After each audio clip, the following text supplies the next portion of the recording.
Hello friends, I am SK Sinha and today is the 15th video on aerial photo and image interpretation.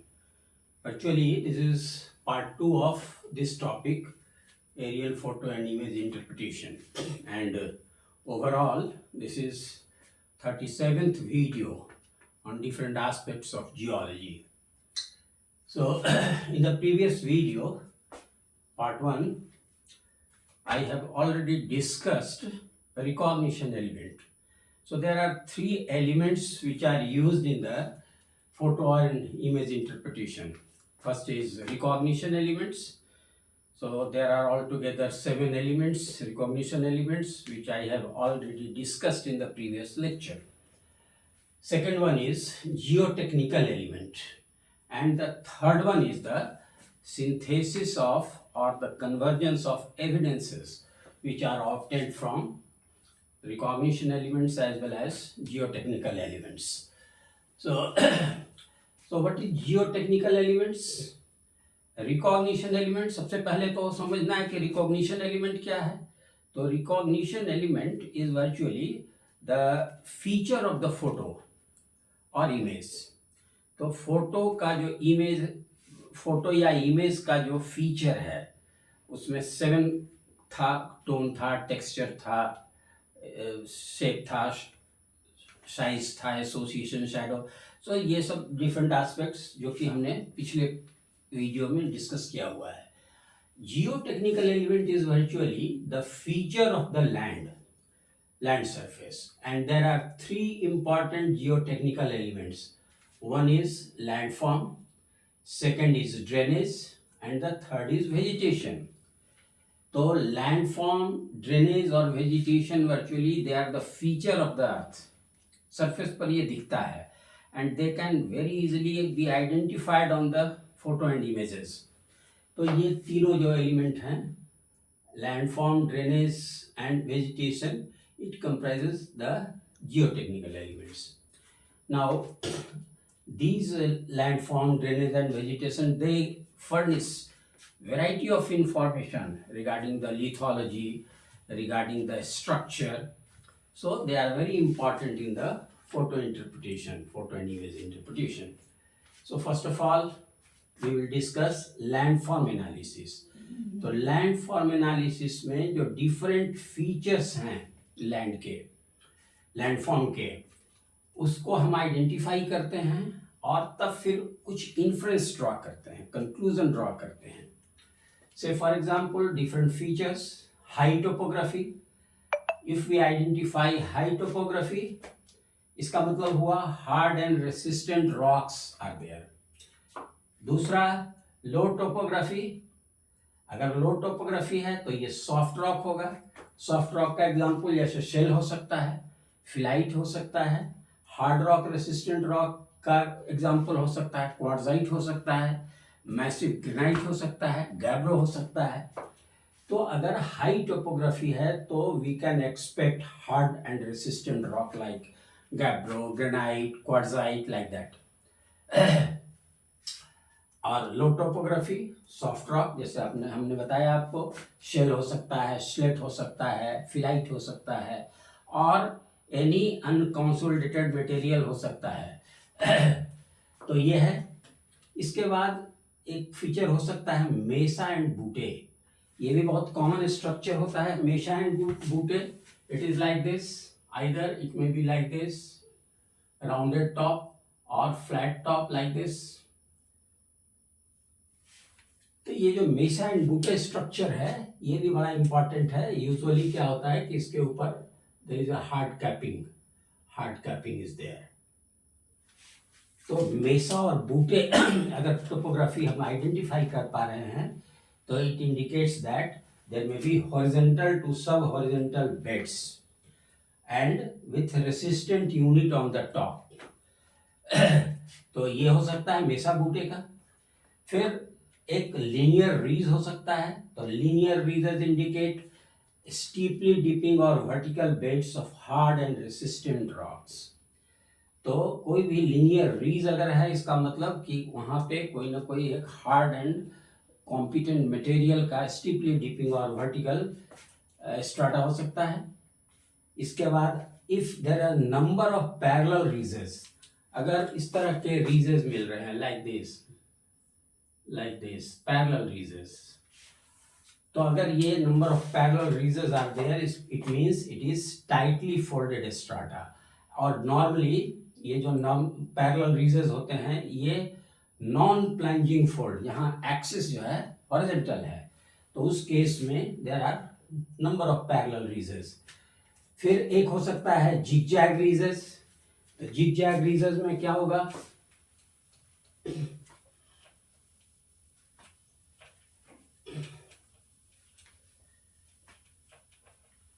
तो parallel की जगह इस तरह के ridges हो सकते हैं, like this like this like this, the ridges में बी लाइक दिस। तो ये जिगजैग रीजेस जो है, ये अगर टोपोग्राफी है उस तरह का टोपोग्राफी है, it means there are series of plunging folds.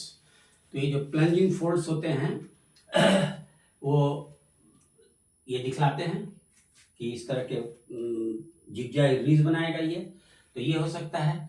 Then circular ridges, ये इरोडेड डोम्स को बताता है, because most of the domes are composed of alternate competent and incompetent material, hard and soft material.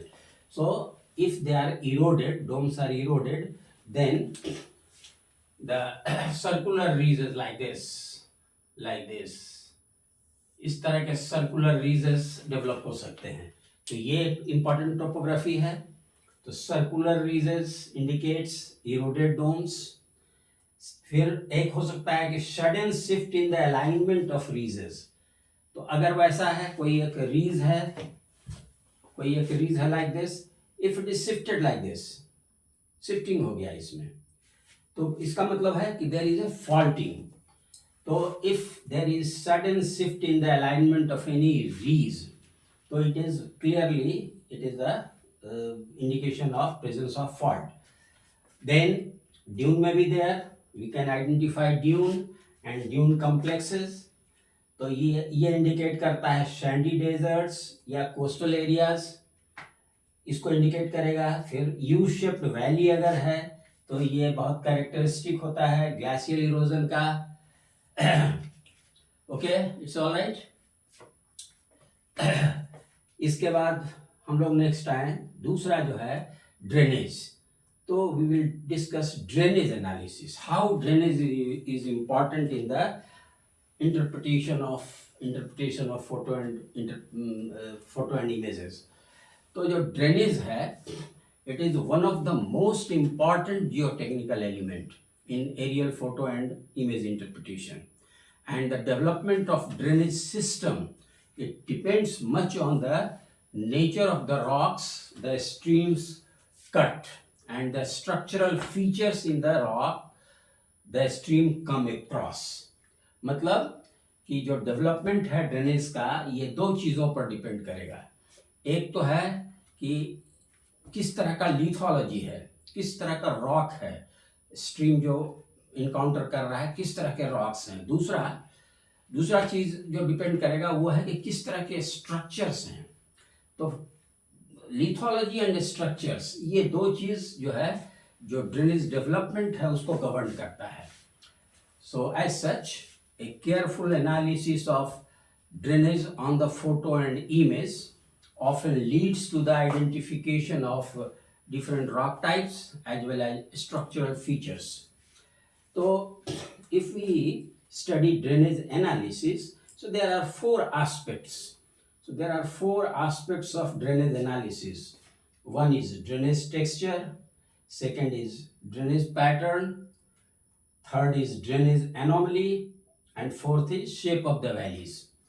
तो ये चार चीज इसमें हम स्टडी करेंगे ड्रेनेज एनालिसिस में, drainage texture, drainage pattern, drainage anomaly and shape of the valley. अब आए हम लोग व्हाट इज ड्रेनेज टेक्सचर। तो drainage texture is virtually relative spacing of drainage lines in a basin. तो रिलेटिव स्पेसिंग है ये।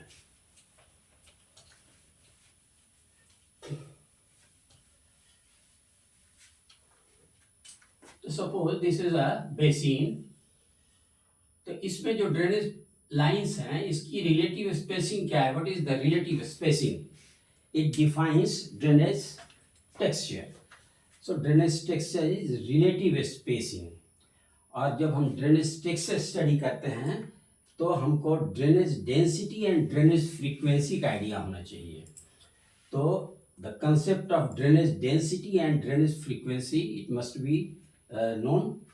तो ड्रेनेज डेंसिटी क्या होता है कि the ratio of total length of all the streams in A basin divided by area of the basin. तो drainage density में क्या होगा कि ये जितना ड्रेनेज लाइंस है तो इसका टोटल लेंथ आप ले लें. तो total length divided by area of the basin. ये बेसिन का क्या एरिया है तो इससे हमको मिल जाएगा ड्रेनेज डेंसिटी.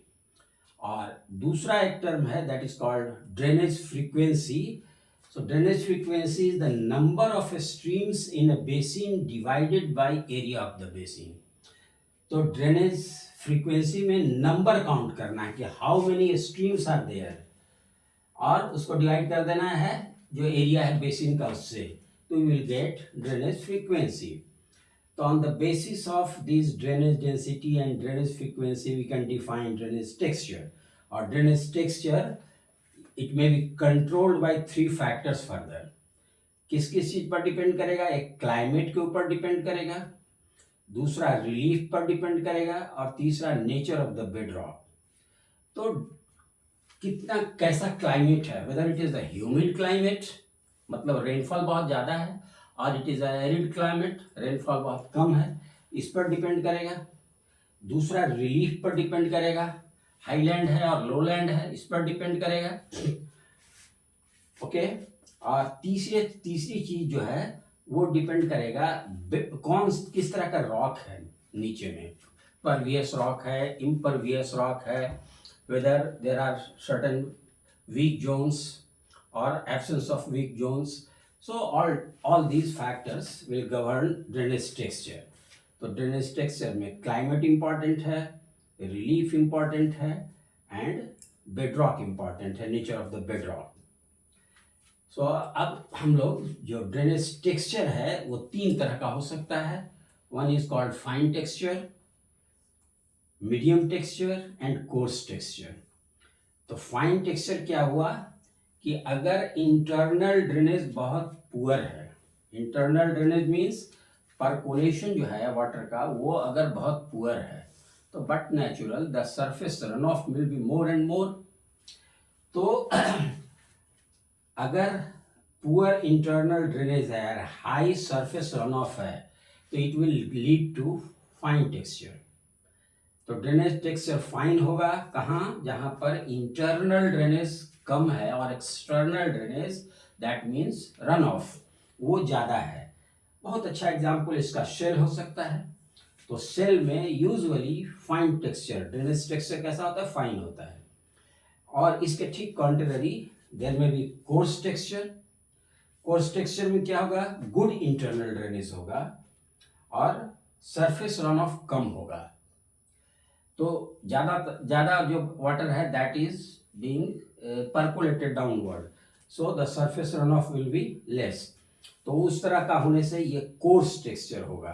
और इसका एग्जांपल जो फ्रैक्चर्ड ग्रेनाइट है और गैब्रो है और any rock which is highly fractured you can से, या परमिएबिलिटी अधिक है. यहाँ शेल है तो सेल की परमिएबिलिटी कम होती है. Though shale is a porous sufficiently porous but permeability is less. तो कोर्स टेक्सचर वहाँ बनेगा जो रॉक्स जो है उनकी परमिएबिलिटी अधिक है, मीन्स जो इंटरनल ड्रेनेज है वो ज़्यादा होगा. तो ये है. तो ग्रेनाइट गैब्रो में आपको कोर्स टेक्सचर होगा और इन दोनों के बीच का एक सिचुएशन हो सकता है मीडियम टेक्सचर है ना, intermediate between fine and coarse. And example is phyllite. तो अगर हमको मीडियम टेक्सचर मिल रहा है तो पॉसिबिलिटी है कि ये फिलाइट का कंट्री है. नाउ ये तो हो गया ड्रेनेज टेक्सचर. ड्रेनेज टेक्सचर के बाद ड्रेनेज पैटर्न. मैंने बताया था आपको कि ड्रेनेज एनालिसिस में हम लोग 4 चीज़ कंसिडर करते हैं. ड्रेनेज टेक्सचर कंसिडर करते हैं, जिसको अभी हमने डिस्कस किया है, फिर ड्रेनेज पैटर्न हम करते हैं, फिर एनोमली करते हैं and then shape of the valleys. तो now come to drainage pattern. तो व्हाट इज ड्रेनेज पैटर्न? तो drainage pattern is virtually spatial arrangement of drainage lines. तो ड्रेनेज का स्पेशियल जो अरेंजमेंट है, पैटर्न है, स्पेशल अरेंजमेंट रदर, तो special arrangement को हम पैटर्न कहते हैं। तो there are certain important drainage pattern. One is dendritic drainage pattern, second is trellis drainage pattern, then rectangular drainage pattern, radial, which is also known as centrifugal, then centripetal, braided, pinnate. So these are important drainage pattern और इनका एक significance है। और सबसे जो common है, जो मिलता है, that is dendritic. तो dendritic drainage pattern is the most common and it is tree-like. So there is branching and rebranching like this. तो बिल्कुल ट्री लाइक जो ड्रेनेज है उसको हम लोग डेंड्रिटिक ड्रेनेज पैटर्न कहते हैं। और ये कहाँ डेवलप होता है? ये it develops in impervious rocks. तो इम्परवियस रॉक्स में जहाँ पर कि इंटरनल ड्रेनेज इज लेस, तो वहाँ पर ये नॉर्मली ये डेवलप होता है। जैसे शेल है, शेल में ये डेवलप हो सकता है। फाइन अनकॉन्सोलिडेटेड जो सेडिमेंट्स है उसमें ये डेवलप हो सकता है। कोई हॉरिजॉन्टल लिथोग्राफिक लिथोलॉजिकल यूनिट है उसमें डेवलप हो सकता है। ट्रैप्स में ये डेवलप हो सकता है। समटाइम्स ग्रेनाइट और गैब्रो में भी ये डेवलप होता है। So this is dendritic drainage pattern. दूसरा है ट्रेलिस। तो ट्रेलिस में they are parallel to sub parallel drainage. देखिए ये सब जैसे ऑलमोस्ट पैरेलल है, इधर से भी ये सब पैरेलल है। तो ट्रेलिस ड्रेनेज पैटर्न में क्या होता है कि parallel to sub parallel streams होता है and they are developed along the strike and dip. तो जो रॉक्स है उसके डीप स्ट्राइक के ऑलमोस्ट पैरेलल डेवलप करता है। Suppose this is strike direction and this is dip direction. तो डीप डायरेक्शन और स्ट्राइक डायरेक्शन में ये डेवलप हो रहा है। तो और दूसरा ये है कि दूसरे स्ट्रक्चरल कंट्रोल, अगर कोई एक वीक प्लेन है और उसको कोई एक बेडिंग प्लेन या फोल्यूशन प्लेन अगर क्रॉस कर रहा है, अगेन ये डेवलप हो सकता है ट्रेलिस। इसके बाद तीसरा तो जो है that is called rectangular. So it is very similar to that of trellis, pattern almost same है, लेकिन ये जो है रेक्टेंगुलर जो ड्रेनेज पैटर्न है ये थोड़ा इरेगुलर होता है। It is not so regular like this. तो इरेगुलर होता है नंबर वन। दूसरा है it develops due to any major joints which are intersected by foliation. तो ये रेक्टेंगुलर ड्रेनेज पैटर्न है। तो जहाँ पर फोलिएशन इंटरसेक्ट कर रहा है, कोई भी एक फीचर है, जॉइंट है या फॉल्ट है, नॉर्मली जॉइंट फ्रैक्चर ये, तो उस पर इस तरह का डेवलप होते हैं। इसके बाद नेक्स्ट है this one radial, which is also known as centrifugal pattern. तो रेडियल ड्रेनेज पैटर्न में क्या हो रहा है कि देखिए ये कॉमन सेंटर से the drainage is radiating away from this common centre. तो इस तरह का जो पैटर्न है दैट इज कॉल्ड, ये एरो इंडिकेट कर रहा है इसके फ्लो के डायरेक्शन को। तो दिस इज रेडियल। और ये जनरली कोई कोन है ना, या वोल्केनिक कोन या कोई हाईलैंड इस तरह का है, माउंड है, डोम है, तो वहाँ पर इस तरह के रेडियल पैटर्न डेवलप होते हैं। ये ठीक उसका उल्टा है, centripetally just reverse to that this one radial. इसमें क्या हो रहा है कि all the streams they are converging to in the common centre. ये देखिए यहाँ पर ये सब कन्वर्ज हो रहा है, ये कोई वाटर बॉडी यहाँ पर जमा हो गया। तो ये कैसे डेवलप हो सकता है, कहाँ डेवलप हो सकता है? तो it may be developed in the sinkhole. कोई सिंक होल है वहाँ हो सकता है, वोल्केनिक क्रेटर में ये डेवलप हो सकता है। So this is next. Now this one is braided pattern. तो ब्रेडेड पैटर्न क्या होता है? It is due to heavy sediments load. तो ये फ्लड प्लेन का ये फीचर है। अब आप देखें ये सब स्ट्रीम्स हैं, डिफरेंट स्ट्रीम्स, और ये सब जो आप देख रहे हैं ये सेडिमेंट्स डिपॉजिट सेडिमेंट्स हैं, है ना। तो these sediments have been deposited and creating bifurcation in these drainage lines. So this is called braided pattern. इसके बाद एक है पीनेट, ये फीदर लाइक है, it is almost similar to that of dendritic, लेकिन ये और ज़्यादा फाइन होता है, फाइन देखिए इस तरह से। तो ये फीदर लाइक स्ट्रक्चर है, और ये लोएस का ये बड़ा इंपॉर्टेंट है, विंड डिपॉजिट होता है लोएस, तो लोएस जो कि फाइन ग्रेन मटेरियल है उसमें इस तरह के पीनेट ड्रेनेज पैटर्न डेवलप होते हैं। इसके बाद नेक्स्ट जो है ड्रेनेज में हम लोग स्टडी करते हैं anomaly. So this is drainage anomaly. Anomaly means जो नॉर्मल जो ड्रेनेज का फीचर है उससे अगर कुछ डिपार्चर है तो that is called drainage anomaly. जैसे लीनियर ड्रेनेज लाइंस, तो नॉर्मली जो ड्रेनेज होते हैं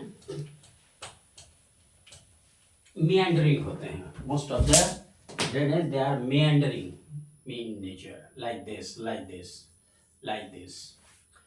लेकिन अगर कोई ड्रेनेज बिल्कुल स्ट्रेट लाइन हो, like this, flowing like this, तो this is anomaly.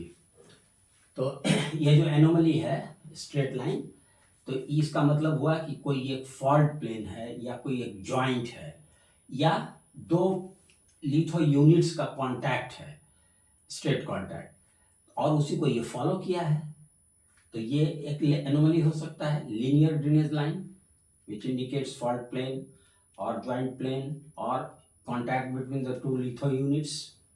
दूसरा हो सकता है आर्कुएट कोर्स, आर्कुएट बिल्कुल ऑलमोस्ट राउंडेड लाइक दिस, तो ये कोर्स हो एक ये एनोमली हो सकता है आर्कुएट कोर्स, तो इट इंडिकेट्स डोमल स्ट्रक्चर और क्लोजर ऑफ प्लंजिंग फोल्ड, इसको इंडिकेट करेगा।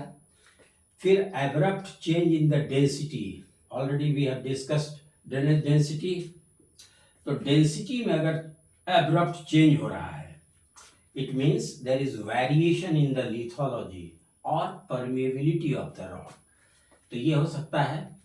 देन न्यूमरस स्ट्रीम कैप्चर्स, तो स्ट्रीम कैप्चर्स क्या इंडिकेट करता है, ये रिसेंट टेक्टोनिक एक्टिविटी को इंडिकेट करता है या रेजुविनेशन को इंडिकेट करता है।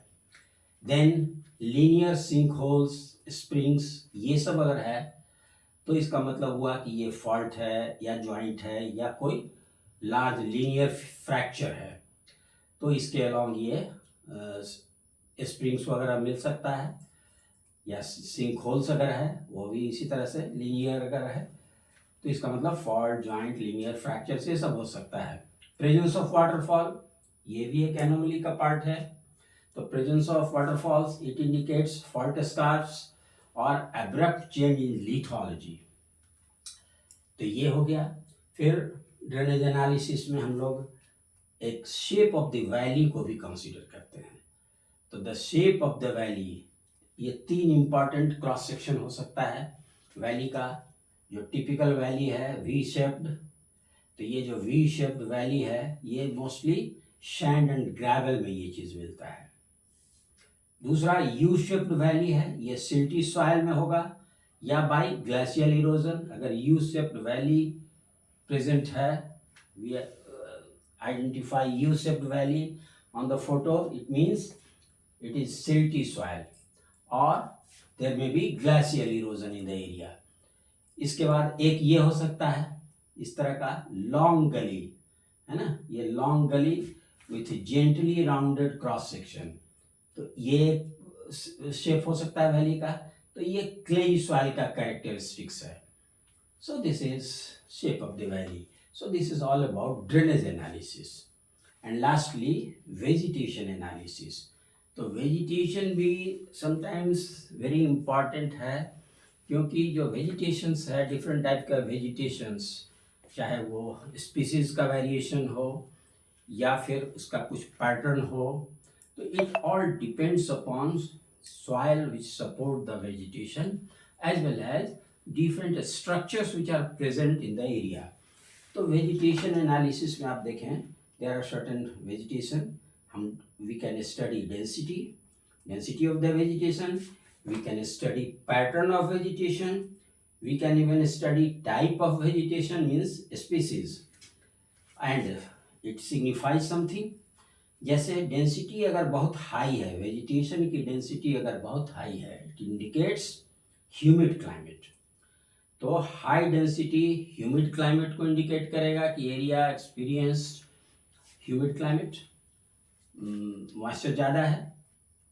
अगर वेजिटेशन स्पार्स है, डेंसिटी उसका स्पार्स है, तो एरिड क्लाइमेट है, वहाँ पर मॉइस्चर कम है, नेचुरली जो ग्रोथ है वेजिटेशन का वो पुअर होगा। Then we can study pattern of vegetation. तो इसमें स्मॉल डेंस पैचेज हो सकते हैं या फिर लीनियरली डेंस वेजिटेशन हो सकते हैं। अगर पैच के रूप में है तो इसका मतलब हुआ कि अगर स्मॉल डेंस पैचेज है तो it may B sink hole. Limestone का ये बहुत इंपॉर्टेंट फीचर है सिंक होल।